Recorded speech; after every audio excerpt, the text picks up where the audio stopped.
Good afternoon every one.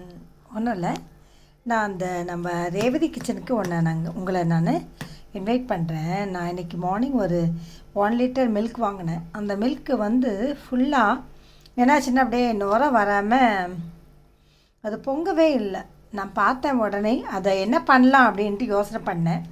உடனே அதை ஒரு பால்கோவா மாதிரி நம்ம ஏன் ரெடி பண்ணக்கூடாதுன்னு பார்த்து உடனே கடகடன்னு அதை அப்படியே பாயில் பண்ணிவிட்டு அதை நல்லா அந்த தண்ணியெல்லாம் வடிகட்டிட்டு கொஞ்சம் ஏலக்காய் பவுடர் போட்டுட்டு அந்த தண்ணியை வடிகட்டிட்டு ஏலக்காய் பவுடர் போட்டுட்டு கொஞ்சம் வந்து அந்த சுகரை ஒரு 4-5 ஸ்பூன் சுகர் ஆட் பண்ணிட்டேன். 1 லிட்டர் பாலுக்கு எனக்கு இவ்வளோ அளவுக்கு இந்த அளவுக்கு என்ன கிடச்சிது, பால்கோவா கிடச்சிது பாருங்களேன். நான் இதில் ஆட் பண்ணது தண்ணியை வடிகட்டிட்டு ஒரு 4-5 ஸ்பூன் ஒரு 20-25 கிராம் சுகர் ஆட் பண்ணேன். கொஞ்சம் ஏலக்காய் ஆட் பண்ணேன்.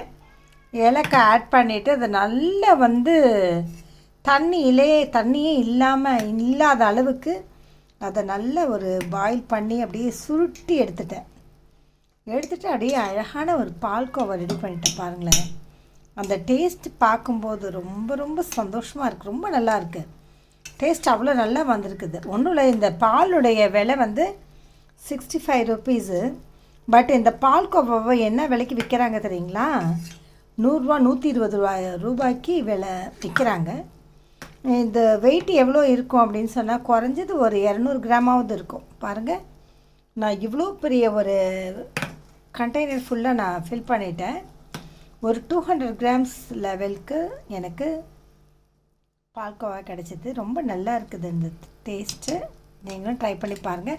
உடனே இந்த பால் நல்லா சுண்டை காய்ச்சிட்டு அந்த தண்ணியை வடிகட்டிட்டு அந்த தண்ணியில் தண்ணியை வடிகட்டிட்டு இந்த இதாக இருக்குது பார்த்தீங்களா, அந்த இதில் வந்து நம்ம கொஞ்சம் ஏலக்காய் ஆட் பண்ணிடணும். ஒரு 4-5 ஸ்பூனு சுகர் ஆட் பண்ணிவிட்டு அதை நல்லா மிக்ஸ் பண்ணிவிட்டு நல்லா ஸ்டவ்லேயே வச்சுட்டு நம்ம அதை நல்லா ஒரு மாதிரி சாலிட் ஸ்டேட்டஸ்க்கு நம்ம கொண்டுட்டு வரும்போது அழகான ஒரு பால்கோவா ரெடி ஆகிடும்.